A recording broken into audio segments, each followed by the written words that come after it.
Praise the lord. ದೇವರ ನಮಗೆ ಸ್ತೋತ್ರವಾಗಲಿ. ಬಿಡುಗಡೆ ಸಂದೇಶ ಕಾರ್ಯಕ್ರಮಕ್ಕೆ ನಾನು ನಿಮ್ಮೆಲ್ಲರನ್ನು ಯೇಸು ಕ್ರಿಸ್ತನ ಸ್ವಾಗತಿಸ್ತೇನೆ. ಪ್ರಾರ್ಥನೆ ಮಾಡೋಣ. ಪರಲೋಕದಲ್ಲಿರುವ ತಂದೆ ದೇವರೇ, ಯೇಸು ಕ್ರಿಸ್ತನ ನಾಮದಲ್ಲಿ ನಾವು ನಿನ್ನ ಪಾದ ಸನ್ನಿಧಾನಕ್ಕೆ ನಾವು ಬಂದಿದ್ದೇವೆ. ನಾವು ಧ್ಯಾನ ಮಾಡುವ ಸಂದೇಶವನ್ನು ನಿನ್ನ ಪವಿತ್ರಾತ್ಮಲ್ಲಿ ಅಭಿಷೇಕಿಸು. ಪವಿತ್ರಾತ್ಮ ನಿನ್ನನ್ನು ಸ್ವಾಗತಿಸ್ತೇನೆ. ನಮ್ಮ ಒಳ್ಳೆಯ ಬೋಧಕರು ನೀನಾಗಿದೆ. ಈ ಸಂದೇಶದ ಮುಖಾಂತರ ನಿನ್ನ ಸಣ್ಣ ಸಂಗಡ ಮಾತನಾಡು ಪವಿತ್ರಾತ್ಮನೆ. ಈ ವಾಣಿ ಕೇಳುವರ ಪ್ರತಿಯೊಂದು ಆತ್ಮಕ್ಕೆ ಜೀವವನ್ನು, ಪ್ರೋತ್ಸಾಹವನ್ನು, ಭಕ್ತಿ ಅಭಿವೃದ್ಧಿಯನ್ನು ಮತ್ತು ಬಿಡುಗಡೆಯನ್ನು ಉಂಟು ಮಾಡಿ ನಾನು ಬಿಡುಕೊಳ್ತೇನೆ ಯೇಸು ಕ್ರಿಸ್ತನ ನಾಮದಲ್ಲಿ, ಆಮೇನ್. ಇವತ್ತನ್ನು ಧ್ಯಾನ ಮಾಡ್ತೇವೆ ಯಾಕೋಬನ ಬರೆದ ಪತ್ರಿಕೆ 1ನೇ ಅಧ್ಯಾಯದಲ್ಲಿ 21ನೇ ವಾಕ್ಯ. ಆದ ಕಾರಣ ಎಲ್ಲ ನೀಚತನವನ್ನು, ಎಲ್ಲ ದುಷ್ಟತನವನ್ನು ತೆಗೆದುಹಾಕಿ ಮನಸ್ಸಿನೊಳಗೆ ಬೇರಿರುವ ವಾಕ್ಯಕ್ಕೆ ನಮ್ರತೆಯಿಂದ ಎಡೆಗೊಡಿರಿ. ಅದು ನಿಮ್ಮ ಆತ್ಮಗಳನ್ನು ರಕ್ಷಿಸೋದಕ್ಕೆ ಸಾಮರ್ಥ್ಯವುಳ್ಳದಾಗಿದೆ. ಇಲ್ಲಿ ಯಾಕೋಬ ಹೇಳ್ತಾನೆ, ನಿಮ್ಮ ಮನಸ್ಸಿನಲ್ಲಿ ಬೇರೆ ವಾಕ್ಯಕ್ಕೆ ನಮ್ರತೆಯಿಂದ ಎಡೆಗೊಡಬೇಕು. ಯಾಕಂದರೆ ಅದು ನಿಮ್ಮ ಆತ್ಮಗಳನ್ನು ರಕ್ಷಿಸ ಸಾಮರ್ಥ್ಯ ಉಳ್ಳದ. ಹಾಗಾದರೆ ಏನು ಇದರ ಅರ್ಥ? ಯಾಕೆ ದೇವರ ವಾಕ್ಯಕ್ಕೆ ಅಷ್ಟೊಂದು ನಮ್ರತೆ ಎಡೆಗೊಡಬೇಕು?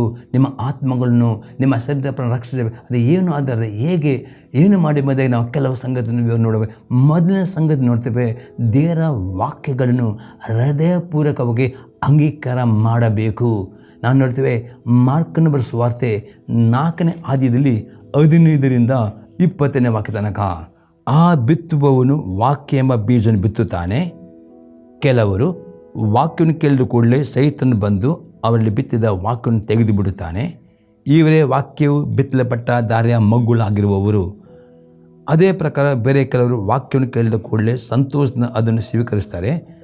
ತಮಗೆ ಬೇರಿಲ್ಲದ ಕಾರಣ ಇವರು ಸ್ವಲ್ಪ ಕಾಲ ಮಾತ್ರವಿದ್ದು ಬಳಿಕ ಆ ವಾಕ್ಯದ ನಿಮಿತ್ತವಾಗಿ ಸಂಕಟವಾಗಲಿ ಹಿಂಸೆಯಾಗಲಿ ಬಂದರೆ ಬೇಗ ಎಡವಿ ಬೀಳುತ್ತಾರೆ.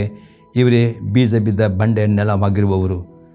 ಇನ್ನು ಕೆಲವರು ವಾಕ್ಯವನ್ನು ಕೇಳಿದಾಗ್ಯೂ ಪ್ರಪಂಚದ ಚಿಂತೆಗಳು, ಆಯುಷ್ಯದಿಂದುಂಟುವ ಮೋಸವು, ಇತರ ವಿಷಯಗಳ ಮೇಲಿನ ಆಸೆಗಳು ಒಳಗೆ ಸೇರಿ ಆ ವಾಕ್ಯವನ್ನು ಅಡಗಿಸಿ ಬಿಡುವುದರಿಂದ ಫಲವನ್ನು ಕೊಡದೇ ಇರುತ್ತಾರೆ. ಇವರೇ ಮುಳ್ಳುಗಿಡಗಳಲ್ಲಿ ಬೀಜ ಬಿದ್ದ ನೆಲವಾಗಿರುವವರು. ಮತ್ತು ಕೆಲವರು ವಾಕ್ಯವನ್ನು ಕೇಳಿಕೊಂಡು 30ರಷ್ಟು 60ರಷ್ಟು 100ರಷ್ಟಾಗಲಿ ಫಲವನ್ನು ಕೊಡುತ್ತಾರೆ. ಇವರೇ ಬೀಜ ಬಿದ್ದ ಒಳ್ಳೆಯ ನೆಲವಾಗಿರುವರು ಅಂದನು. ಪ್ರೇರೆ ಯೇಸು ಕ್ರಿಸ್ತನ ಪ್ರೇರೆ ಈ ಸಾಮ್ಯದಲ್ಲಿ ಅಥವಾ ಈ TV ಮಾಧ್ಯಮದಲ್ಲಿ ಪ್ರೇರೆ ಬೆಳಗ್ಗಿಂದ ಸಾಯಂಕಾಲ ಅನೇಕ ದೇವರ ಸೇವಕರು ವಾಕ್ಯವನ್ನು ಪ್ರಸಂಗ ಮಾಡುತ್ತಾರೆ, ವಾಕ್ಯನ ಬೋಧೆ. ಇದು ವಾಕ್ಯ ಒಂದು ಬೀಜಕ್ಕೆ ಹೋಲಿಕೆ ಆಗಿದೆ ಪ್ರೇರೆ. ಈ ವಾಕ್ಯ ಎಂಬ ಬೀಜ, ಈ ವಾಕ್ಯವನ್ನು ಪ್ರೇರೆ ನೀವು ಒಳ್ಳೆಯ ನೆಲ ಅಂದರೆ ಅದನ್ನು ಹೃದಯಪೂರ್ವಕವಾಗಿ ನೀವು ಕೇಳುವಂಥ ಈ ಸಂದೇಶವನ್ನು ಸ್ವೀಕಾರ ಮಾಡಿಕೊಂಡು ಅದನ್ನು ಧ್ಯಾನ ಮಾಡಿಕೊಂಡು ಅದಕ್ಕೆ ವಿಧಿಯಾಗಿ ನೋಡಿದರೆ ನೀವು 30ರಷ್ಟು 60ರಷ್ಟು 100ರಷ್ಟು ಆತ್ಮಿಕ ಅಭಿವೃದ್ಧಿ ಆಗ್ತೀರಿ. ನಂಬಿಕೆ ಅಭಿವೃದ್ಧಿ ಹಾಗೆ ನಿಮಗೆ ಆಶೀರ್ವಾದವು, ಬಿಡುಗಡೆಯು ನಿಮಗೆ ಸಿಗ್ತದೆ. ಅಷ್ಟೇ ಆ ನಿತ್ಯ ಜೀವದಲ್ಲಿನೂ ಅಭಿವೃದ್ಧಿ ಆಗುತ್ತೆ, ನೀತಿವಂತಿಕೆಯೂ ಅಭಿವೃದ್ಧಿ ಆಗ್ತೀವಿ ಪ್ರೇರೆ. ನಿತ್ಯ ಜೀವವನ್ನು ಹೊಂದಿಕೊಳ್ಳುತ್ತೀರಿ ಪ್ರೇರೆ. ಹಾಗಾದರೆ ಇಲ್ಲಿ ಯೇಸು ಕೆಲವರು ವಾಕ್ಯ ಕೇಳುತ್ತಾರೆ, ಅರ್ಥ ಮಾಡಿಕೊಳ್ಳುವುದಿಲ್ಲ, ಸ್ವೀಕಾರ ಮಾಡುತ್ತಿಲ್ಲ. ಅದು ಅವ್ರು ಕೂಡಲೇ ಮರೆತು ಹೋಗುತ್ತಾರೆ. ಅದು ದಾರಿಯ ಮಗಲು ಬೀಜ ಬಿದ್ದ ನೆಲಗೆ ಸಮಾನ ಕ್ರಿಸ್ತನು ಹೇಳ್ತಾನೆ ಪ್ರೇರೆ. ಇನ್ನೊಬ್ಬರು ವಾಕ್ಯ ಕೇಳುತ್ತಾರೆ, ವಾಕ್ಯ ಕೇಳಿದ ನಂತರ ಅವ್ರಿಗೆ ಸಂತೋಷ ಸ್ವೀಕಾರ ಮಾಡ್ತಾರೆ.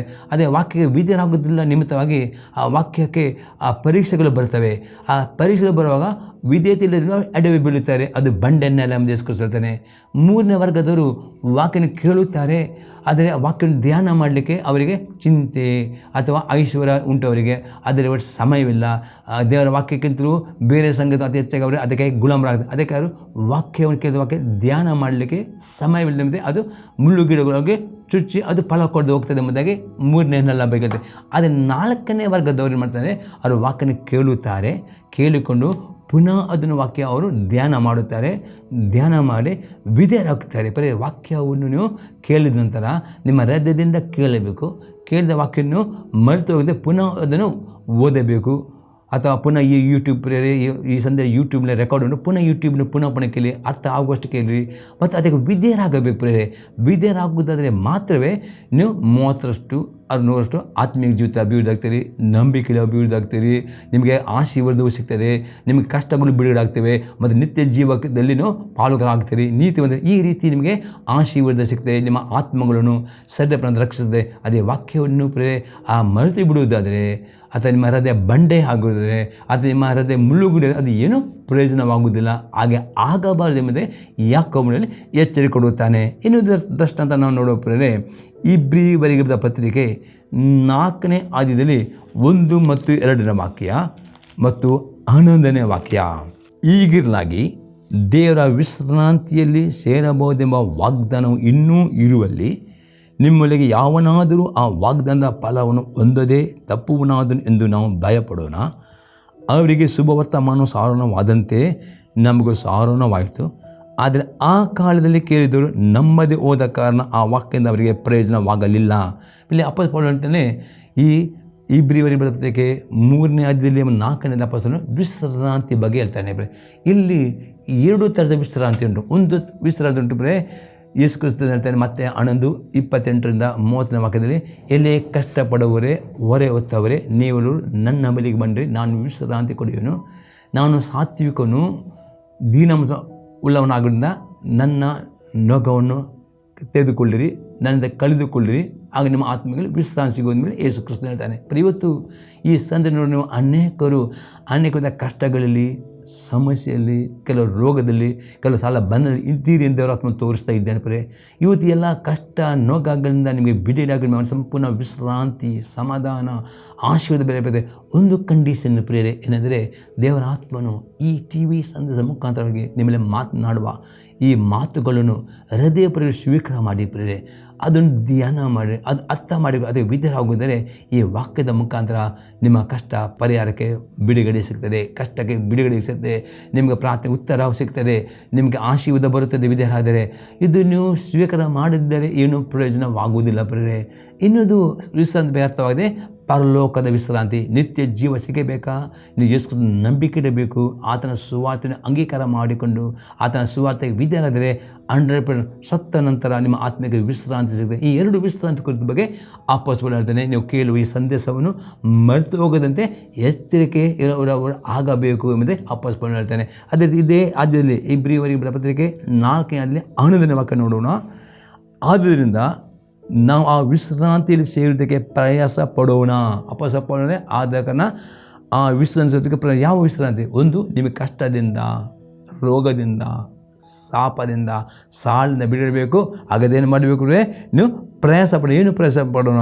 ನಮ್ಮಲ್ಲಿ ಒಬ್ಬರಾದರೂ ಅವರ ಅವಿಧೇಯತೆಯನ್ನು ಅನುಸರಿಸುವರಾಗಿರಬಾರದು. ಎಂದರೆ ಇಲ್ಲಿ ಇಸ್ರಾಯೇಲರು ಅವರಿಗೆ ದೇವರು ಕಾನಾನ್ ದೇಶ ವಾಗ್ದಾನ ಮಾಡಿದನು, ಆಳು ಜೀವನ ಅವರಿಗೆ ಉತ್ತಮ ವಾಗ್ದಾನ ಮಾಡಿದ್ರು. ಆದರೆ ಅವರು ದೇವರ ಆತ್ಮನ ಸ್ವರಕ್ಕೆ ಅವಿಧರಾದರು, ಹೃದಯ ಕಠಿಣ ಮಾಡಿ ಅವರು ಯಾರೂ ಕಾನಾನ್ ದೇಶಕ್ಕೆ ಹೋಗಲಿಲ್ಲ. ಒಂದು ವಿಶ್ರಾಂತಿ ಆಗಿದೆ. ನಿಮಗೆ ದೇವರು ಇವತ್ತು ನಿಮಗೆ ಸಾಲಿಂದ ಬಿಡುಗಡೆ ಆಗಬೇಕು, ಕಷ್ಟದಿಂದ ಬಿಡುಗಡೆ ಆಗಬೇಕಾ, ರೋಗದಿಂದ ಬಿಡುಗಡೆ ಆಗಬೇಕಾ? ಈ ಸಂದೇಶವು ಕೇಳಿ ವಿಧರಾದರೆ ಅದು 100% ನಿಮ್ಮ ಕಷ್ಟದಿಂದ, ಸಮಸ್ಯೆಯಿಂದ, ಶಾಪದಿಂದ, ಸಾಲಿಂದ ಬಿಡುಗಡೆ ಕೊಡುತ್ತದೆ. ಅದೇ ಬಿಡುಗಡೆ ಸಿಗಬೇಕಾದ್ರೆ ಇಸ್ರಾಯೇಲ್ ಜನರಾಗಿ ನಾವು ಅವಿಧೇಯರಾಗದೆ ವಿಧೇಯರಾಗಲಿಕ್ಕೆ ಪ್ರಯತ್ನ ಮಾಡಬೇಕು. ವಿಧೇಯರಾದರೆ ಮಾತ್ರವೇ ನಿಮಗೆ ಬಿಡುಗಡೆ ಸಿಗ್ತದೆ. ಅದೇ ರೀತಿ ಇನ್ನೊಂದು ವಿಶ್ರಾಂತಿ, ನಿಮಗೆ ಪರಲೋಕ ಎಂಬ ವಿಶ್ರಾಂತಿ, ನಿತ್ಯ ಜೀವ ವಿಶ್ರಾಂತಿ. ನೀವು ಈ ಸುವಾರ್ತೆ ನಂಬಬೇಕು, ಇದು ಅಂಗೀಕಾರ ಮಾಡಿ ಈ ಸುವಾರ್ತೆಗೆ ವಿಧೇಯರಾದರೆ ಮಾತ್ರವೇ ನಿಮ್ಮ ಈ ಲೋಕ ಬಿಟ್ಟು, ಈ ಶರೀರ ನೀವು ಬಿಟ್ಟು ಹೋಗುವಾಗ ನಿಮ್ಮ ಆತ್ಮಕ್ಕೆ ಆ ಪರಲೋಕದ ವಿಶ್ರಾಂತಿ ಸಿಗ್ತದೆ ಎಂಬುದೆಲ್ಲ ಅಪೊಸ್ತಲನು. ಹಾಗಾದರೆ ಇವತ್ತು ಪ್ರೇರೆ ಈ ವಾಕ್ಯವನ್ನು ನೀವು ಗೌರವ ಮಾಡಬೇಕು. ಯಾವ ಸೇವಕರ ಮುಖಾಂತರ ಬರಬಹುದು, ಅದರ ವಾಕ್ಯವನ್ನು ಸ್ವೀಕಾರ ಮಾಡಿ ಅದು ನಿಮ್ಮ ಬೈಬಲಲ್ಲಿ ಓದಿ ಅರ್ಥ ಮಾಡಿ ವಿಧೇಯರಾದರೆ ಮಾತ್ರವೇ ಅದು ನಿಮಗೆ ವಿಶ್ರಾಂತಿ, ಆಶೀರ್ವಾದ, ಬಿಡುಗಡೆ, ನಿಮ್ಮ ಆತ್ಮವನ್ನು ನಿತ್ಯನ ಬೆಂಕಿಯಿಂದ ಕಾಪಾಡುವುದಕ್ಕೆ ಸಾಮರ್ಥ್ಯ ಉಂಟು ಎಂಬುದರಲ್ಲಿ ಯಾಕೋಬನು ಅಲ್ಲಿ ಹೇಳುತ್ತಾನೆ ಪ್ರೇರೆ. 2ನೇ ಸಂಗತಿ ನಾವು ನೋಡ್ತೇವೆ, ದಿನಾಲು ನಮ್ಮ ಆತ್ಮಕ್ಕೆ ಇವರು ತೆರೆಯಬೇಕೆಂಬುದಾಗಿ ನಾವು ಪ್ರಾರ್ಥನೆ ಮಾಡುವವರು ಆಗಬೇಕು. ನಾವು ನೋಡ್ತೇವೆ ಯೋಬನ ಪುಸ್ತಕ 33 ಅದರಲ್ಲಿ 14-18ನೇ ವಾಕ್ಯ ತನಕ, ದೇವರು ಮಾತನಾಡುವ ರೀತಿ ಒಂದುಂಟು, ಹೌದು 2 ಉಂಟು, ಮನುಷ್ಯನಾದರೂ ಲಕ್ಷಿಸುವುದಿಲ್ಲ. ಪ್ರೇರೆ, ಯೋಬನಿಗೆ ಕಷ್ಟಗಳು ಬಂತು, ಸಮಸ್ಯೆಗಳು ಬಂತು, ಶೋಧನೆಗಳು, ಅಷ್ಟು ರೋಗ ಬಂತು. ಇಷ್ಟೆಲ್ಲ ಸಂಗತಿಗಳು ಬರುವಾಗಲೂ ಯೋಬನಿದ್ದರೆ 74 ಬಾರಿ ದೇವರಿಗೆ ದೂರುತ್ತಾನೆ. ದೇವರು ನಾವು ನೀತಿವಂತನು, ನಾನು ಪರಿಶುದ್ಧನು, ಯಾಕೆ ಈ ಕಷ್ಟ ಬಂತೆ ಇದೇ ರೀತಿ ಅವನು ಪ್ರಶ್ನೆ ಆಗ್ತಾನೆ. ಲಾಸ್ಟಿಗೆ ಏಲಿಯು ಎಂಬ ಪ್ರವಾದಿ ಅವನು ಹೇಳ್ತಾನೆ, ದೇವರೆಂದಿಗೂ ಅನ್ಯಾಯ ಮಾಡೋದಿಲ್ಲ, ನಿನಗೆ ಕಷ್ಟ ಬರಲಿಕ್ಕೆ ಕಾರಣ ಉಂಟು. ಅದು ಏನೆಂದರೆ ಹೇಳ್ತಾನೆ, ದೇವರ ನಂತರ ಮಾತನಾಡಿದ ಒಂದಲ್ಲ ಎರಡು ದೇವರು ಇವತ್ತು ಪ್ರತಿದಿನ ಈ ವಾಕ್ಯ ನೀವು ಟಿ ಮತ್ತು ಕೇಳುವಾಗ ಮಾತನಾಡ್ತಾನೆ. ನೀವು ನಿಮ್ಮ ಸತ್ಯವಿದ್ದು ನಿಮ್ಮ ಮೇಲೆ ಮಾತನಾಡ್ತಾನೆ. ಆದರೆ ನೀವು ದೇವರ ಬೇಡಬೇಕು, ದೇವರನ್ನ ಆತ್ಮ ತೆರೆಯ ಮಾಡೋ ವಾಕ್ಯವನ್ನು ಕೇಳೋದಕ್ಕೆ ನಿಮ್ಮ ಕಿವಿಗಳು ತೆರಳಪಡಬೇಕು ಪ್ರೇರೆ.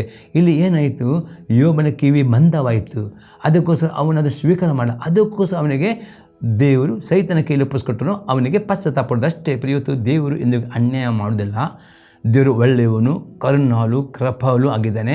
ನಿಮ್ಮ ಜೊತೆ ಕಷ್ಟಗಳು ಬರೋ ಮೊದಲು ತುಂಬ ಸಲ ದೇವರು ಕಷ್ಟ ಬರೋ ಮೊದಲು, ಅಥವಾ ಅಪಘಾತ ಆಗೋ ಮೊದಲು, ಅಥವಾ ದುರ್ಮರಣ ಬರೋ ಮೊದಲು, ಅಥವಾ ರೋಗಗಳು ಬರೋ ಮೊದಲು ತುಂಬ ಸಲ ದೇವರು ವಾಕ್ಯದ ಮುಖಾಂತರ ನೀವು ಬೈಬಲ್ ಓದುವಾಗ ಮಾತನಾಡ್ತಾನೆ, ಸಂದೇಶ ಕೇಳುವಾಗ ಮಾತನಾಡಿದೆ, ಈ ಎರಡು ರೀತಿಯಲ್ಲಿ ಅಥವಾ ಮೂರು ರೀತಿಯಲ್ಲಿ ಮಾತನಾಡಿದೆ. ಆದರೆ ನಿಮ್ಮ ಕಿವಿ ಮುಚ್ಚಲ್ಪಟ್ಟರೆ ಯೋಬನಾಗೆ ನೀವು ಅದನ್ನು ಸ್ವೀಕಾರ ಮಾಡಿ, ಮತ್ತು ಅನಂತರಗಳು ಕಷ್ಟವಾದ ಮೊದಲು ಬರುವುದಿಲ್ಲ. ಈಗ ಯೋಬನ ಹತ್ರ ದೇವರು ಕಷ್ಟ ಬರೋ ಮಾತನಾಡಿದನು, ಅವನ ಕಿವಿ ಮಂದವಾಯಿತು. ಅದಕ್ಕೆ ಅಲ್ಲಿ ಇಲ್ಲಿ ದೇವರ ಮಾತು ಒಂದುಂಟು, ಆದರೆ ಮನುಷ್ಯನ ಲಕ್ಷ್ಯದಿಂದ ಅವನ ಲಕ್ಷ್ಯ ತೆಗೆದುಕೊಳ್ಳಲಿಲ್ಲ. ಯಾರು ಯೋಬನು ವಾಕ್ಯ ಲಕ್ಷ್ಯ ತೆಗೆದುಕೊಳ್ಳಿಂದ ಅವನ ಕಿವಿ ಮುಚ್ಚಲ್ಪಟ್ಟಿತ್ತು. ಪುನಃ ನೋಡಿ 5ನೇ ವಾಕ್ಯ, ಮನುಷ್ಯರಿಗೆ ಗಾಢದಲ್ಲಿ ಉಂಟಾದಾಗಲೂ, ಹಾಸಿಗೆ ಮೇಲೆ ಜಂಪ್ ಹೊತ್ತಿದ್ದಾಗಲೂ, ಆತನ ಸ್ವಪ್ನದಲ್ಲಿ ರಾತ್ರಿಯ ಕನಸಲ್ಲಿ ಅವರ ಕಿವಿಯನ್ನು ತೆರೆದು ಅವರಿಗೆ ಶಿಕ್ಷಾ ವಸವನ್ನು ಉಪದೇಶಿಸಿ ಅದಕ್ಕೆ ಮುದ್ರೆ ಹಾಕುವನು. ಪುನಃ ನೋಡ್ತೇವೆ, ದೇವರ ಎಲ್ಲರಿಗೆ ಕನಸುಗಳು ಕೊಡಿದ. ಕೆಲವು ಸಾರಿ ದೇವರ ಕೃಪೆಯಿಂದ ಯಾರು ಅತಿ ಹೆಚ್ಚಾಗಿ ಅನ್ಯ ಭಾಷೆಯಲ್ಲಿ ಪ್ರಾರ್ಥನೆ ಮಾಡುತ್ತಾರೋ ಅವರಿಗೆ ದೇವರ ಕನಸಿನಲ್ಲಿಯೂ ಮಾತನಾಡ್ತಾರೆ. ಈಗ ಯೋಬನ ಹತ್ರ ಕನಸಲ್ಲಿ ಮಾತನಾಡಿ ಅವನಿಗೆ ವಿಧೇಯನಾಗಲಿಕ್ಕೆ ಎಚ್ಚರಿಕೆ ಕೊಟ್ಟನು. ಅವನು ಆ ವಿಧೇಯನಾಗದ ನಿಮಿತ್ತವಾಗಿ ಅವನಿಗೆ ಶಿಕ್ಷೆಗಳು ಪಡೆ. ದೇವರೆಂದಿಗೂ ಮಾತನಾಡೋದು ನಿಮಗೆ ಶಿಕ್ಷೆ ಬರಲಿಕ್ಕಲ್ಲ, ದೇವರು ಮಾತನಾಡೋದು ನೀವು ವಿಧೇಯರಾಗಬೇಕು. ಕಷ್ಟದಿಂದ ತಪ್ಪಿಸಲಿಕ್ಕೆ ದೇವರು ಮಾತನಾಡ್ತಾನೆ. ಅದೇ ಯೋಬನೇನು ಮಾಡಿದ, ಒಂದು ರೀತಿ ದೇವರು ಮಾತಾಡಿದ್ರು, ಎರಡು ಲಕ್ಷಕ್ಕೆ ಕೊಡಲ್ಲ. ಅದು ದೇವರ ಕೃಪೆ ಅಂತ ಕನಸಲ್ಲೇ ಮಾತನಾಡೋದು ಸಹ ಅವನೇನು ಮಾಡಿದ, ಅದನ್ನು ಅರ್ಥ ಮಾಡಿಕೊಳ್ಳಲ್ಲ, ಅದನ್ನು ಸ್ವೀಕಾರ. ಆನಂತರ ಅವನು ಅವಿಧೇಯನಾದ ನಿಮಿತ್ತವಾಗಿ ಅವನಿಗೆ ಶಿಕ್ಷೆ ಬಂತು. ಆಗದೆ ಇವತ್ತು ಅನೇಕರು ನಿಮ್ಮ ಜೀವಿತದಲ್ಲಿ ಕಷ್ಟಗಳು ಬರುವಾಗ, ಸಮಸ್ಯೆಗಳು ಬರುವಾಗ, ಕೆಲವು ದುರ್ಘಟನೆ ಆಗುವಾಗ ದೇವರಿಗೆ ಪ್ರಶ್ನೆ ಹಾಕುವವರು ಕೆಲವರು ಇದ್ದಾರೆ. ಕೆಲವು ದೇವರು ಯಾಕೆ ನಾನಿಷ್ಟು ಒಳ್ಳೆಯವನು, ನಾನಿಷ್ಟು ನೀತಿವಂತನು, ನಾನು ಯಾಕೆ ಎಂದಿಗೂ ದೇವರಿಗೆ ಪ್ರಶ್ನೆ ಹಾಕಬೇಡ್ರಿ, ದೇವರಿಗೆ ಗುಣಗುಟ್ಟಬೇಡ್ರಿ, ದೇವರ ಮೇಲೆ ನಂಬಿಕೆಯನ್ನು ಬಿಡಬೇಡಿ. ದೇವರು ಒಳ್ಳೆಯವನು, ಪ್ರೀತಿ ಸ್ವರೂಪನು, ಕೃಪಾಪೂರ್ಣನು, ಎಂದಿಗೂ ಆತನು ಅನ್ಯಾಯ ಮಾಡುವುದಿಲ್ಲ. ಆತನು ನಿಮಗೆ ಕಷ್ಟ ಬರೋ ಮೊದಲು ನಿಮಗೆ ಅಡ್ವಾನ್ಸ್ ಆಗಿ ಆತ ನಿಮ್ಮ ಆತ್ಮದಲ್ಲಿ ವಾಕ್ಯದ ಮುಖಾಂತರ ಮಾತನಾಡೋದಕ್ಕೆ ದಿನಾಲು ಸತ್ಯವೇದನೆ ಓದುವ ಅಭ್ಯಾಸ ಮಾಡಿ. ದಿನಾಲು ಕ್ರಮಬದ್ಧವಾಗಿ ಹೊಸ ಅನುಭವಕ್ಕೆ ಓದಿರಿ, ಹಳೆ ಅನುಭವಕ್ಕೆ ಓದಿರಿ. ಹಾಗೆ ಟಿ ವಿ ಮಾಧ್ಯಮದಲ್ಲಿಯೂ ದಿನಾಲು ಕ್ರಮಬದ್ಧವಾಗಿ ದೇವರ ವಾಕ್ಯವನ್ನು ಕೇಳಿರಿ. ನಿಮ್ಮ ಸಭೆಯಲ್ಲಿ ಕೊಡಲ್ಪಟ್ಟ ವಾಕ್ಯವನ್ನು ಕೇಳಿರಿ ಮತ್ತು ಕೇಳಿ ಅರ್ಥ ಮಾಡಿಕೊಳ್ಳಬೇಕು ಪ್ರೇರೆ. ಅದು ಮರೆತು ಬಿಡೋದಾಗಬೇಕು. ಆಗ ಮಾತ್ರ ನಿಮಗೆ ಅದು ನಿಮ್ಮ ಆತ್ಮವನ್ನು ಶರೀರವನ್ನು ರಕ್ಷಿಸಿದರೆ. ನೀವು ಅವಿಧರಾದರೆ ಯೋಬನಾಗೆ ನಿಮ್ಮ ಕಿವಿ ಮುಚ್ಚಲ್ಪಟ್ಟುವುದರೆ ಶಿಕ್ಷೆ ಬರೋದಕ್ಕೆ ದಿನಾಳು ಪ್ರಾರ್ಥನೆ, ದೇವ ನನ್ನ ಆತ್ಮ ಕಿವಿ ತೆರೆಯ ಮಾಡುದೇವ, ನಿನ್ನ ಸಣ್ಣ ಸ್ವರ ಕೇಳೋದಕ್ಕೆ ನನ್ನ ಆತ್ಮಕ್ಕೆ ಚುರುಕುಗೊಳಿಸು. ಆಗ ದೇವರ ಮಾತಿನಿಂದ ಸಣ್ಣ ಸ್ವರ ಕೇಳಲಿಕ್ಕೆ ಸಕ್ತರಾಗ್ತೀರಿ ಮತ್ತು ವಿಧೇಯರಾಗಲಿದೆ ಪ್ರಾರ್ಥನೆ. ದೇವ ನನಗೆ ವಿಧೇಯತೆ ಹೃದಯ ಕೊಡು, ವಿಧೇಯತೆಯ ಮನಸ್ಸು ಕೊಡು ದೇವ, ವಿಧೇಯತೆ ಆತ್ಮ ಪ್ರಯತ್ನ ದಿನಾಲು ವಿಧೇಯತೆ ಬೇಕು ಪ್ರಿಯ. ವಿಧೇಯತೆ ಆತ್ಮ ಇದ್ದರೆ ಮಾತ್ರವೇ ನೀವು ವಾಕ್ಯಕ್ಕೆ ವಿಧೇಯರಾಗುತ್ತಾರೆ. ವಿಧೇಯತೆ ಆತ್ಮಕ್ಕೋಸ್ಕರ ಪ್ರಾರ್ಥನೆ ಮಾಡಿ ಪ್ರಿಯರೇ. ನೋಡಿ, ಇಲ್ಲಿ ಯೋಬನು ಅವಿಧೇಯನಾದ ನಿಮಿತ್ತಕ್ಕೆ ಅವನಿಗೆ ಶಿಕ್ಷೆಗೆ ಅದು ಮುದ್ರೆ ಹಾಕಿದ್ದೇವೆ ನಾವು ನೋಡ್ತೇವೆ. 17-18 ವಾಕ್ಯ ನೋಡುವ, ಹೀಗೆ ಮನುಷ್ಯನನ್ನು ಅವನ ದುಷ್ಕಾರ್ಯದಿಂದ ತಪ್ಪಿಸುವನು, ಮಾನವನಿಗೆ ಗರ್ವವನ್ನು ಮರೆ ಮಾಡುವನು, ಅವನ ಆತ್ಮವನ್ನು ಅಧೋಲೋಕಕ್ಕೆ ಬೀಳದಂತೆ ತಡೆದು ಅವನ ಜೀವವನ್ನು ದೈವವಸ್ತ್ರದಿಂದ ಅಳಿದು ಹೋಗದಾಗಿ ನಿಲ್ಲಿಸುವನು. ಯಾಕೆ ಯೋಬನಿಗೆ ಆ ರೀತಿ ಕಷ್ಟ ಬಂದರೆ, ಯೋಬನು ಆತ್ಮಿಕ ಗರ್ವಿಷ್ಠನಾಕೊಂಡು ಆ ನಿತ್ಯ ನರಕಕ್ಕೆ ಅವನು ಹೋಗಬಾರದೆಂಬ ಉದ್ದೇಶದಿಂದ ಅವನಿಗೆ ಶಿಕ್ಷೆ ಒಳಗಾಗದೆ. ಇವತ್ತು ಯಾರ್ಯಾರು ಯೇಸು ನಂಬಿಕೆ ಇಟ್ಟುಕೊಂಡು ನೀಲಿ ಮುಳುಗಿದ ಅಂತಕೊಂಡಿದ್ದೀರೋ, ನಿಮ್ಮ ಆತ್ಮದಲ್ಲಿ ದೇವರ ಆತ್ಮ ಮುದ್ರೆ ಹಾಕಿದ್ದಾನೆ. ಮತ್ತು ನೀವು ಯಾವ ಸಭೆಗೆ ನೀವು ಹೋಗ್ತೀರೋ ಆ ಸಭೆಯಲ್ಲಿ ನೀವು ನಂಬಿಕಸ್ಥರಾಗಿರಬೇಕು ಪ್ರೇರೆ. ಮತ್ತು ದೇವರ ವಾಕ್ಯಕ್ಕೆ ನೀವು ವಿಧೇಯರಾಗಬೇಕು ಪ್ರೇರೆ. ದೇವರು ನಿಮ್ಮ ಸೇವಕರ ಮಾತ್ರ ಪ್ರತಿಯೊಂದು ವಾಕ್ಯವನ್ನು ಸ್ವೀಕಾರ ಮಾಡಿ ಅರ್ಥ ಮಾಡಿಕೊಳ್ಳಿ, ವಿಧೇಯರಾಗಿರಿ. ಈ ಟಿ ವಿ ಮಾಧ್ಯಮದ ವಾಕ್ಯಗಳು ಇದನ್ನು ಕೇಳಿರಿ, ಅರ್ಥ ಮಾಡಿ ವಿಧೇಯರಾಗುವುದಾದರೆ ಈ ಸಂದೇಶವು ನಿಮಗೆ ಬಿಡುಗಡೆ ಕೊಡುತ್ತದೆ, ಆಶೀರ್ವಾದಗಳು. ಅದನ್ನು ಮರೆತು ಬಿಟ್ಟರೆ ಯಾವ ಸಂದೇಶ ನಿಮಗೆ ಏನು ಪ್ರಯೋಜನವಾಗುವುದಿಲ್ಲ. ಆ ನಂತರ ಶಿಕ್ಷೆಗಳು ಬರ್ತವೆ, ಕಷ್ಟಗಳು ಬರ್ತವೆ. ಯಾಕಂದರೆ ಯೇಸು ನಂಬಿಕೆಟ್ಟವರಿಗೆ ನೀಲಿ ಮುಳಿ ಅಂತವರಿಗೆ ದೇವರು ವಾಗ್ದಾನ ಮಾಡಿ ನಿತ್ಯ ಜೀವನ ವಾಗ್ದಾನ ಮಾಡಿದ್ದಾನೆ. ಅದಕ್ಕೋಸ್ಕರ ದೇವರು ಯೇಸು ನಂಬಿಕಿಟ್ಟವರು, ನೀಲಿ ಮುಳಿ ಅಂದ್ಕೊಳ್ಳೋರು, ಕರ್ತನ ಸಭೆಗೆ ನಂಬಿಕಸ್ಥರಾಗುವವರು, ಅವರು ನರಕಕ್ಕೆ ಹೋಗಬಾರ್ದಾಗೆ ಈ ರೀತಿ ಅವರಿಗೆ ಶಿಕ್ಷೆಗೆ ಒಳಪಡಿಸ್ತಾನೆ. ಯಾಕಂದರೆ ಅವರ ಪಶ್ಚಾತ್ತಾಪಟ್ಟರೆ ಅವರ ಆತ್ಮರಕ್ಷಣೆ ಆಗಬೇಕು. ಹಾಗಾದರೆ ಇವತ್ತು ಆ ರೀತಿಯ ಕಷ್ಟ, ಸಂಕಟ, ದುಃಖಗಳು ಬೇಡ. ಈ ದಿನವೇ ಪ್ರಾರ್ಥನೆ ಮಾಡಿ, ದೇವ ನನ್ನ ಆತ್ಮಿಕವನ್ನು ತೆರೆಯ ಮಾಡು, ದೇವ ನನಗೆ ಆ ವಿದ್ಯೆ ಇರ್ಕೊಂಡು. ಆಗ ದೇವರು ನಿಜವಾಗಿ ನಿಮ್ಮ ಆತ್ಮಿಕ ತೆರೆಯುತ್ತಾನೆ. ಮತ್ತು ದಿನಾಲು ವಾಕ್ಯ ಓದುವಾಗ ದೇವರು ಮಾತನಾಡ್ತಾನೆ. ವಿದ್ಯಾರಾಗಿರಿ, ಆಶೀರ್ವಾದವು, ಶುಭವು, ಕೃಪೆಯು ನಿಮ್ಮ ಬರ್ತವೆ. ಜೀವ ಪರ್ಯಂತ ಆಶೀರ್ವಾದ ಹೊಂದುತ್ತೀರಿ ಮತ್ತು ತಕ್ಕ ಸಮಯದಲ್ಲಿ ನೀವು ಪರಲೋಕ ಹೋಗುವವರಾಗಿದ್ದೀರಿ. ಪ್ರೇರೆ, ಮೂರನೇ ಸಂಗತಿ ನೋಡ್ತೇವೆ, ದಿನಾಳು ದೇವರ ವಾಕ್ಯವನ್ನು ಓದುವವರಾಗಬೇಕು. ಓದುವಾಗ ಲಕ್ಷ್ಯವಿಟ್ಟು ಓದುವವರು ಆಗಬೇಕು. ಜ್ಞಾನೋಕ್ತಿ ಪುಸ್ತಕ 8ನೇ ಅಧ್ಯಾಯದಲ್ಲಿ 34ರಿಂದ 36ನೇ ವಾಕ್ಯ. ನನ್ನ ದ್ವಾರಗಳ ಬಳಿಯಲ್ಲಿ ಪ್ರತಿದಿನ ಕಾಯುತ್ತಾ ಬಾಗಿಲಿನ ನಿಲುವುಗಳ ತೀರ ಜಾಗರೂಕನಾಗಿ ನನ್ನ ಮಾತುಗಳನ್ನು ಕೇಳುವನು ಭಾಗ್ಯವಂತನು. ಪ್ರೇ ಸೊಲೊಮೋನ ಹೇಳ್ತಾನೆ, ನೀವು ಪ್ರಾರ್ಥನೆ ಮಾಡಿದ ಕೂಡಲೇ ಬೈಬಲ್ ತೆರೆದು ವಾಕ್ಯ ಓದುವ ಅಭ್ಯಾಸ ಮಾಡಲೇಬೇಕು. ಪ್ರಾರ್ಥನೆ ಎಂದರೆ 2 ವೇ ಕಮ್ಯುನಿಕೇಷನ್. ಹೇಗೆ ಫೋನಲ್ಲಿ ಮಾತಾಡಿ ಹಲೋ ಇಲ್ವಾ ಇನ್ನೊಬ್ಬ ಪಾರ್ಟಿ ಮಾತಿಗೆ, ಅದೇ ಪ್ರಾರ್ಥನೆ ಅಂದರೆ ನೀವು ದೇವರ ಸಂಗಡ ಮಾತನಾಡೋದು. ಪ್ರಾರ್ಥನೆ ಮಾಡಿದ ಕೂಡಲೇ ನೀವು ಆ ಸ್ಥಳ ಬಿಟ್ಟು ಓಡಿ ಹೋಗ್ಬೋದು. ಪ್ರಾರ್ಥನೆ ಮಾಡಿದ ಕೂಡಲೇ ನಿಮ್ಮ ಸತ್ಯವನ್ನು ತೆರೆದು ಸ್ವಲ್ಪ ಅಧ್ಯಾಯಗಳನ್ನು ಓದಲೇಬೇಕಾದರೆ ದೇವರ ಆತ್ಮನು ಬೈಬಲ್ ಓದುವಾಗ ನಿಮ್ಮ ಸಂಗಡ ಮಾತನಾಡುತ್ತಾನೆ. ಆ ಮಾತನ್ನು ಲಕ್ಷ್ಯವಿಟ್ಟು ಓದಿದರೆ 100% ಆ ದಿನಕ್ಕೆ ಬೇಕಾದ ಆಲೋಚನೆ ನಿಮಗೆ ಕೊಡುತ್ತಾನೆ. ಆ ಪ್ರಕಾರ ನಡೆಯುತ್ತಿರೋ ನೀವು ಇಡೀ ದಿನ ಆಶೀರ್ವಾದ ದಿನ, ಸಮಾಧಾನ ದಿನ, ಆರೋಗ್ಯವಂತ ಜೀವನವನ್ನು ಸಾಧ್ಯತೆಗಳೇ. ನನ್ನ ದ್ವಾರಗಳ ಮೇಲೆ ಪ್ರತಿದಿನ ಕಾಯುತ್ತಾ ಬಾಗಿಲು ನಿಲ್ಲುವ ಜಾಗರೂಕ ನನ್ನ ಮಾತನ್ನು ಕೇಳೋನು ಭಾಗ್ಯವಂತನು. 30ನೇ ಯಾವ ನನ್ನ ಹೊಂದುತ್ತಾನೋ ಅವನ ಜೀವನ ಹೊಂದುತ್ತಾನೆ. ಎಂದರೆ ದಿನಾಲು ದೇವರ ವಾಕ್ಯ ಓದುವುದಾದರೆ ಆ ದೇವರ ವಾಕ್ಯ ನಿಮಗೆ ಆತ್ಮಿಕ ಜೀವ, ಆತ್ಮಿಕ ಉತ್ತೇಜನ, ಉಜ್ಜೀವನ ನಿಮ್ಮಲ್ಲಿ ಇರುತ್ತದೆ. ಪ್ರೇರೆ, ಅಭಿಷೇಕ ನೀವು ಹೊಂದಿಕೊಳ್ಳುತ್ತೀರಿ. ಇವನ ಕಟಾಕ್ಷ ಗುರಿಯಾಗುತ್ತೆ. ಅಂದರೆ ದೇವರ ದಯೆ, ದಾವಿದನೇ ನಿಶ್ಚಯವಾಗಿ ಶುಭವು ಕೃಪೆ, ದಿನಾಲು ದೇವರ ದಯೆ, ಆತನ ಶುಭವು ಕೃಪೆಯು ನಿಮ್ಮಲ್ಲಿ ನೀವು ಹೋಗುವಾಗಲೂ ಆಶೀರ್ವಾದ, ಬರುವ ಎಲ್ಲ ಸಮಯ ದೇವರ ಆಶೀರ್ವಾದ ಹಸ್ತ ನಿಮ್ಮ ಅನುಭವ, ದೇವರ ಪ್ರಸನ್ನತೆ ನೀವು ಅನುಭವ ಮಾಡುತ್ತೀರಿ. ಆದರೆ ಪ್ರಾರ್ಥನೆ ಮಾಡುತ್ತೀರಿ, ವಾಕ್ಯ ಓದಿಲ್ಲ ಪ್ರಿಯ, ಹಾಗೆ ಮಾಡಬೇಡಿ. ಪ್ರಾರ್ಥನೆ ವಾಕ್ಯ ಒಟ್ಟಿಗೆ ತೆಗೆದುಕೊಳ್ಳಿರಿ. ಪ್ರಾರ್ಥನೆ ಆದ ಇಮಿಡಿಯೇಟ್ ಸ್ವಲ್ಪವಾದರೂ ಪ್ರೇರೆ ವಾಕ್ಯ ಓದು ಅಭ್ಯಾಸ ಮಾಡಲೇಬೇಕು. ಅದು ಅತಿ ಅಗತ್ಯವಾಗಿದೆ. ದೇವರ ದಯೆ, ಕೃಪೆ, ಆಶೀರ್ವಾದ, ಆರೋಗ್ಯ, ಬಿಡುಗಡೆ ಹೊಂದಿಕೊಳ್ಳಬೇಕಾದ ಪ್ರೇರೆ.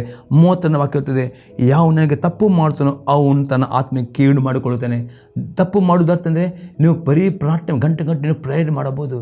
ಅದು ಸ್ವಲ್ಪವೂ ಬೈಬಲ್ ವಾಕ್ಯ ಓದಿದೆ ಅದರ್ಥ. ನೀವು ನನಗೆ ಫೋನ್ ಮಾಡುವಾಗ ನೀವು ಗಂಟೆಯನ್ನು ಫೋನ್ ಮಾಡ್ಬೋದು. ನಾನು ನಿಮಗೆ ರಿಪ್ಲೈ ಕೊಟ್ಟು ಹೇಳ್ತೇವೆ, ಫೋನ್ ನೆಟ್ವರ್ಕ್ ಪ್ರಾಬ್ಲಮ್ ಫೋನ್ ಅದೇ ರೀತಿ ನೀವು ಗಂಟೆ ಪ್ರಾರ್ಥನೆ ಮಾಡಬಹುದು ದೇವರ. ಆದರೆ ದೇವರ ಸ್ವರ ಕೇಳಿದರೆ ಅದು ನಿಮ್ಮ ಫೋನ್ ನೆಟ್ವರ್ಕ್ ಪ್ರಾಬ್ಲಮ್, ಅಂದರೆ ಅದು ಕಂಪ್ಲೀಟ್ ಆಗಲಿ. ಅದಕ್ಕೆ ಪ್ರಾರ್ಥನೆಗೆ ಎಷ್ಟು ಗಂಟೆ ಮಾಡಿರಿ, ಎಷ್ಟು ಗಂಟೆ ಮಾಡಬಹುದು, ಅದೇ ಕೂಡಲೇ ನಿಮ್ಮ ಸತ್ಯವೇ ತೆಗೆದುಕೊಂಡು ದೇವರೇ ನಾನಿಲ್ಲಿದ್ದೇನೆ, ನನ್ನ ಮಾತನಾಡು ದೇವರೇ ಎಂಬುದಾಗಿ ಪ್ರಾರ್ಥನೆ ಪೂರ್ವಕವಾಗಿ ಗಮನ ಕೊಟ್ಟು ಅಲ್ಲಿ ಹುಡುಕಿಯೋ ಹೊಸ ಗಮನ ಇಟ್ಟು ಓದಿ. ಹಾಗೆ ಡೆಫಿನೆಟ್ ನಿಮ್ಮ ಸಂಗಡ ವಾಕ್ಯದ ಮುಂದೆ ಮಾತಾಡಿದೆ ಆ ವಾಕ್ಯ ನಿಮಗೆ ಜೀವವನ್ನು, ಅಭಿಷೇಕವನ್ನು, ಬಿಡುಗಡೆಯನ್ನು, ಉತ್ತೇಜನವನ್ನು, ಆರೋಗ್ಯವನ್ನು, ಸಮೃದ್ಧಿಯನ್ನು ಕೊಡುತ್ತದೆ. ದೇವರ ದಯೆಯನ್ನು ಹೊಂದುತ್ತೀರಿ. ಇಲ್ಲದರೆ ನೀವು ತಪ್ಪು ಮಾಡುತ್ತೀರಿ ಮತ್ತು ನಿಮ್ಮ ಆತ್ಮಕ್ಕೆ ಕೇಡು ಮಾಡಿಕೊಳ್ಳುತ್ತೀರಿ. ನನ್ನ ಹಾಗೆ ಮಾಡುವವರು ಮಾರನ್ನು ಪ್ರೀತಿಸ್ತಾರೆ. ಅಂದರೆ ದೇವರ ವಾಕ್ಯ ಎಲ್ಲ ಬೇಕು ನಿಮಗೆ. ವಾಕ್ಯ ಓದಲಿಕ್ಕೆ ಬೇಡ. ಹಾಗಾದ ನೀವು ಆತ್ಮ ಸಾಯುತ್ತದೆ, ಆತ್ಮಿಕ ಮರಣ ನೀವು ಹೊಂದುತ್ತೀರಿ. ಅದಕ್ಕೆ ಆಗದಾಗೆ ದಿನಾಲು ದೇವರ ವಾಕ್ಯನ ಓದಬೇಕು ಪ್ರೇರೆ, ಲಕ್ಷ್ಯವಿಟ್ಟು ಓದಬೇಕು ಎಂಬುದಾಗಿ ನಾವು ಇಲ್ಲಿ ನೋಡುತ್ತೇವೆ ಪ್ರೇರೆ. 4ನೇ ಸಂಗತಿ ನೋಡ್ತೇವೆ, ದೇವರ ಪ್ರತಿಯೊಂದು ಆಜ್ಞೆಗಳಿಗೆ ವಿಧೇಯರಾಗುವಾಗ ನಿಮ್ಮ ಆತ್ಮ ಶುದ್ಧೀಕರಿಸಲ್ಪಡುತ್ತದೆ. ನಾನು ನೋಡ್ತೇವೆ ಕೀರ್ತನೆ 119 ಅದರಲ್ಲಿ 9ನೇ ವಾಕ್ಯ, ಯೌವನಸ್ಥನು ತನ್ನ ನಡತೆಯನ್ನು ಶುದ್ಧಪಡಿಸಿಕೊಳ್ಳುವುದು ಯಾವುದರಿಂದ? ನಿನ್ನ ವಾಕ್ಯವನ್ನು ಗಮನಿಸಿ ನಡೆಯುವುದರಿಂದಲೇ. ಇಲ್ಲಿ ದಾವಿದನೇ ನಿಮ್ಮ ಯೌವನ ಪ್ರಾಯದಲ್ಲಿ ಪರಿಸರ ಜೀವನ ಮಾಡಲಿಕ್ಕೆ ಭಾರಿ ಕಷ್ಟ, ಲೋಕದಲ್ಲಿ ಕಾರ್ಯ. ಆದರೆ ಯಾರು ದೇವರ ವಾಕ್ಯದಲ್ಲಿ ಓದುತ್ತಾರೋ, ವಾಕ್ಯನ ಧ್ಯಾನ ಮಾಡ್ತಾರೋ, ಈ TV ಮಾಧ್ಯಮ ಸಂದೇಶವನ್ನು ಸ್ವೀಕಾರ ಮಾಡ್ತಾರೋ, ನಿಮ್ಮ ಸಭೆಯಲ್ಲಿ ವಿದ್ಯಾರಾಗುವಾಗ ನಿಮ್ಮ ಯೌವನ ಪ್ರಾಯದಲ್ಲಿಯೂ ಪಾಪವಿಲ್ಲದೆ ಪರಿಶುದ್ಧರಾಗಿ ಜೀವನ ಮಾಡಲಿಕ್ಕೆ ಸಾಧ್ಯ ಆಗುತ್ತದೆ. ಅದಕ್ಕೆ ದೇವರ ವಾಕ್ಯ ಕೇಳಬೇಕು, ಧ್ಯಾನ ವಿಧೇಯರಾಗುವ ಈ ವಾಕ್ಯ ಇರುತ್ತೆ, ನಿಮ್ಮ ಆತ್ಮ ಪ್ರಾಣವನ್ನು ಶುದ್ಧೀಕರಿಸ್ತದೆ ಎಂಬುದನ್ನೆಲ್ಲ ನೋಡುತ್ತೇವೆ. ಇನ್ನೊಂದು ಎಕ್ಸಾಂಪಲ್ ನೋಡ್ತೇವೆ ಹೊಸ ನಂಬಿಕೆಯಲ್ಲಿ ಯೋನ ಬರೆದ ಸುವಾರ್ತೆ 15ನೇ ಅಧ್ಯಾಯದಲ್ಲಿ 3ನೇ ವಾಕ್ಯ, ನಾನು ನಿಮಗೆ ಹೇಳಿದ ವಾಕ್ಯದ ದೆಸೆಯಿಂದ ಈಗ ಶುದ್ಧರಾಗಿದ್ದೀರಿ. ಯೇಸು ಕ್ರಿಸ್ತನೇ ನೀವು ಈ TV ಮಾಧ್ಯಮ ಕೇಳುವ ಈ ವಾಕ್ಯದಲ್ಲಿ ಪವಿತ್ರ ಅಭಿಷೇಕ ಉಂಟು ಪ್ರೇರೆ. ನಂಬಿಕೆಯಿಂದ ಈ ಸಂದರ್ಭ ಲಕ್ಷವಿಟ್ಟು ಕೇಳಿರಿ, ಪುನಃ ಕೇಳಿರಿ, ಅರ್ಥ ಮಾಡಿಕೊಳ್ಳಿರಿ. ಅದು ವಿಧೇಯರಾದರೆ ಈ ಸಂದೇಶವು ನಿಮ್ಮನ್ನು ಎಲ್ಲ ಕಲ್ಮಸದಿಂದ, ಎಲ್ಲ ಸುಳ್ಳು ಬೋಧನೆಯಿಂದ, ಎಲ್ಲ ಸುಳ್ಳು ಪ್ರವಾದದಿಂದ, ಎಲ್ಲ ನಕಾರಾತ್ಮಕದಿಂದ, ಜಿಗುಪ್ಸೆಯಿಂದ ಬಿಡುಗಡೆ ಕೊಟ್ಟು ನಿಮ್ಮನ್ನು ಪರಿಶುದ್ಧ ಮಾಡ್ತದೆ ಎಂಬುದಾಗಿ ಯೇಸು ಕ್ರಿಸ್ತ ಅಂತ ಸೇರಿ ಹೇಳ್ತಾನೆ. ಇನ್ನೊಂದು ಎಕ್ಸಾಂಪಲ್ ನೋಡ್ತೇವೆ. ಎಫೆಸದವರಿಗೆ ಬರೆದ ಪತ್ರಿಕೆ 5ನೇ ಅಧ್ಯಾಯದಲ್ಲಿ 27ನೇ ವಾಕ್ಯ, ಅದನ್ನು ಕಲಂಕ, ಸುಕ್ಕು ಮುಂತಾದೊಂದು ಇಲ್ಲದ ಕನ್ನಿಕೆಯೋ ಎಂಬಂತೆ ಪರಿಶುದ್ಧವು, ನಿರ್ದೋಷವು, ಮಹಿಮುಳ್ಳದು ಆಗಿರುವ ಸಭೆಯನ್ನಾಗಿ ತನ್ನೆದುರಿನಲ್ಲಿ ನಿಲ್ಲಿಸಿಕೊಳ್ಳಬೇಕೆಂದು ವಾಕ್ಯೋಪದೇಶ ಸಹಿತವಾದ ಜಲಸ್ನಾನ ಮಾಡಿಸಿ ಶುದ್ಧ ಮಾಡಿದನು. ಪ್ರಿಯರೇ, ಅಪೊಸ್ತಲನು ಹೇಳ್ತಾನೆ, ಈ TV ಮಾಧ್ಯಮದಲ್ಲಿ ಕೇಳುವ ಈ ವಾಕ್ಯದಲ್ಲಿ ಪವಿತ್ರಾತ್ಮ ಅಭಿಷೇಕ ಅಡಕವಾಗಿದೆ ಎಂಬುದಾಗಿ ಈ ವಾಕ್ಯ ಇದೆ. ಈ ಸಂದೇಶವನ್ನು ಲಕ್ಷವಿಟ್ಟು ಕೇಳುತ್ತೀರೋ ಅದನ್ನು ಮರೆತು ಬಿಡದೆ ಪುನಃ ವಾಕ್ಯವನ್ನು ಧ್ಯಾನ ಮಾಡಿರಿ, ಅರ್ಥ ಮಾಡಿದರೆ ಈ ವಾಕ್ಯ ಎಂಥದ್ದು ಅಪೊಸ್ತಲನು ಅಂದರೆ, ಈ ವಾಕ್ಯವು ನಿಮ್ಮ ಮನಸ್ಸಿನ ಕಲ್ಮಸವನ್ನು ಎಲ್ಲವನ್ನು ತೆಗೆದುಬಿಟ್ಟು ಪರಿಪೂರ್ಣ ಶುದ್ಧೀಕರಣ ಮಾಡುತ್ತದೆ ಆ ವಾಕ್ಯವು.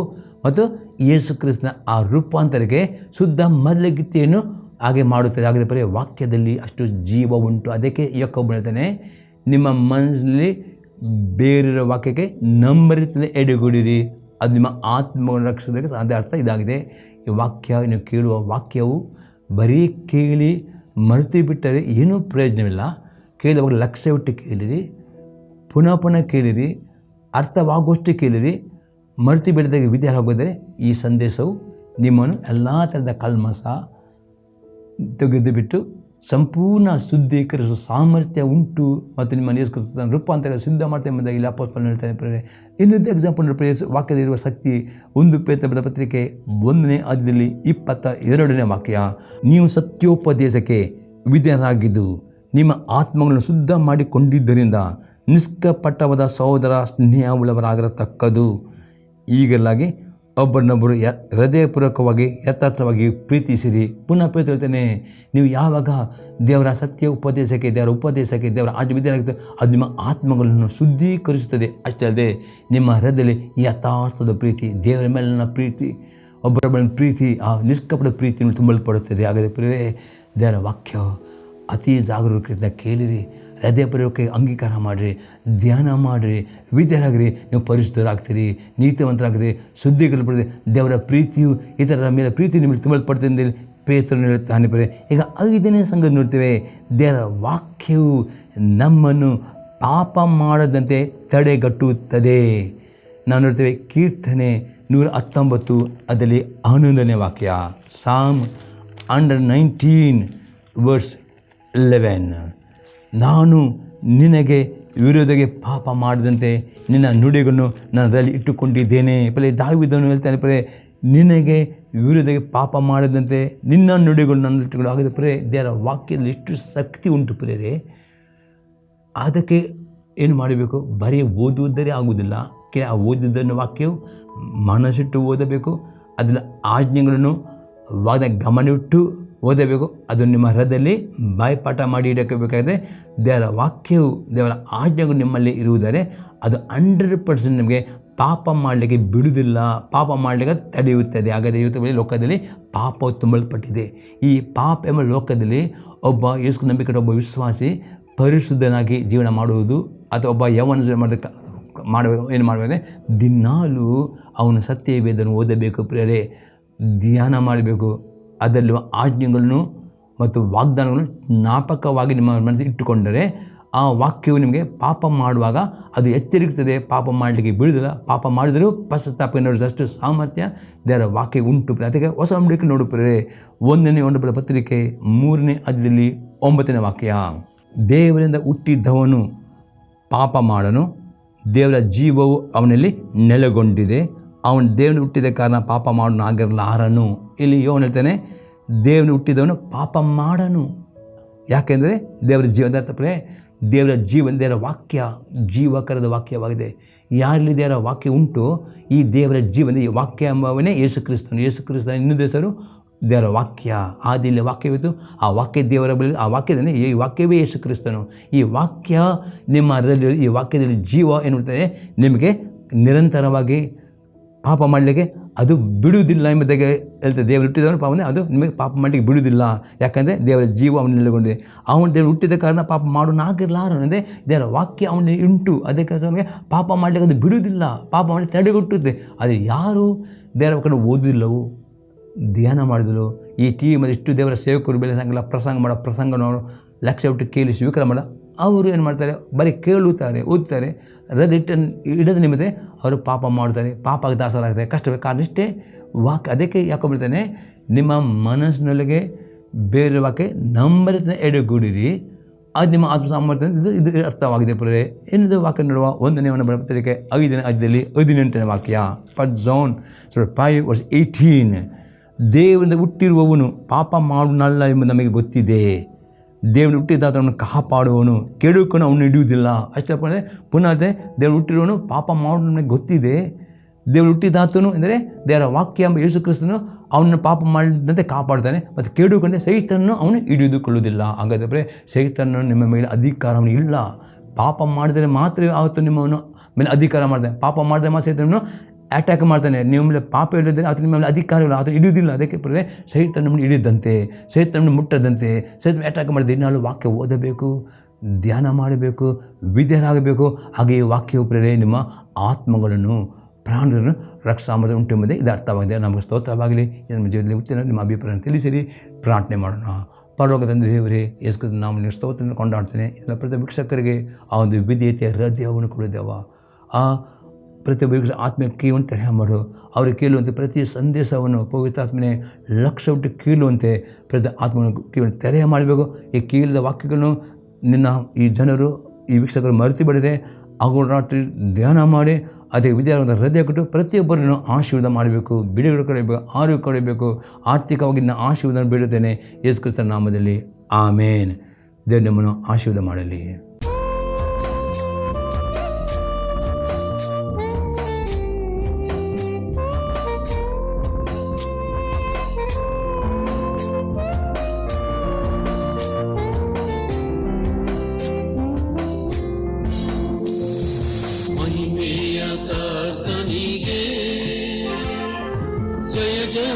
ಜಯವೆನ್ನಿರಿ, ಜಯ ವೀರ ದೇವನಿಗೆ ನಿತ್ಯ ಸ್ತುತಿ.